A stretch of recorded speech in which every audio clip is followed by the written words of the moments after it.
Greetings and welcome back to room 303 in our Talks with Walt, as we are calling our readings through the deathbed edition of Walt Whitman's Leaves of Grass. We turn now to the little poem, America, poem number 13 of the 58 of Stanza 70. Now what makes this probably maybe the most important poem in all of Stanza 70, some argue of course of all of Leaves of Grass, is that supposedly Thomas Edison in 1891 made a recording of Whitman reading the first 4 lines of this, and this is all we have of Whitman's recorded voice, which is clearly, tragic. It's so sad that we do not have Whitman reading all of the poems of Leaves of Grass. Man, what a gift that would be to us.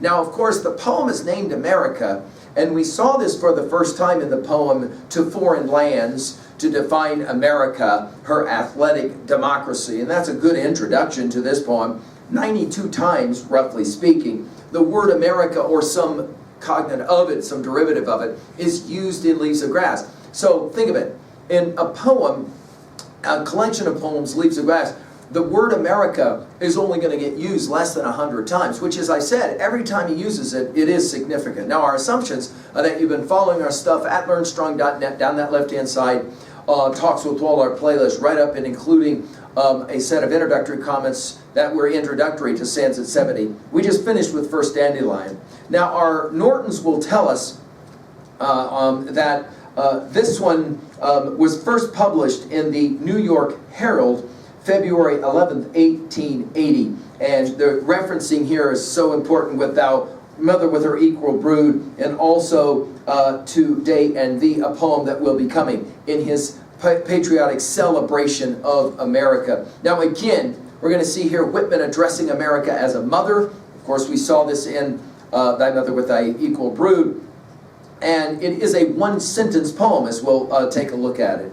Now, we'll enjoy the poem, and then we'll come back to annotate the poem, and then we'll finish with the recording, supposedly, of Whitman's voice. And you obviously can find this as well on YouTube, and you guys can do your own closer study of it.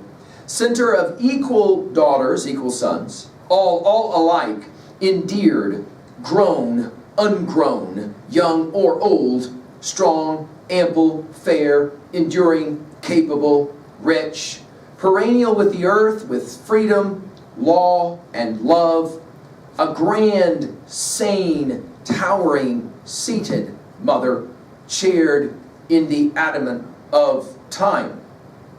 Now, you'll remember in To Thee, O Cause, his use of the word center, and equal is used at least 55 times in Leaves of Grass. So clearly equality is a huge part of Whitman's project.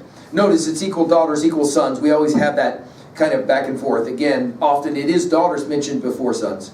And then notice the stacking of the word all alike.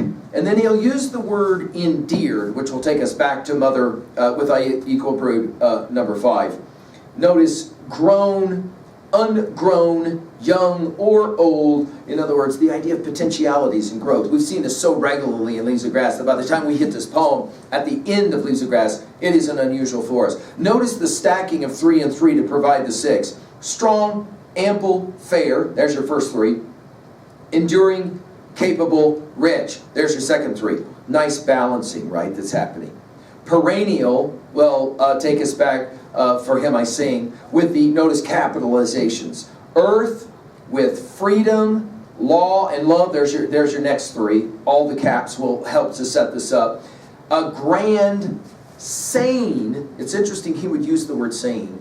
Towering. This will be for us with towering, taking us back to Song of the Exposition, number 8. Towering, seated mother. Now, we have seen seated mothers. We've seen seated mothers. We've seen seated grandmothers. The idea, of course, of the grandiose, the maternal respect for the maternal and all of that.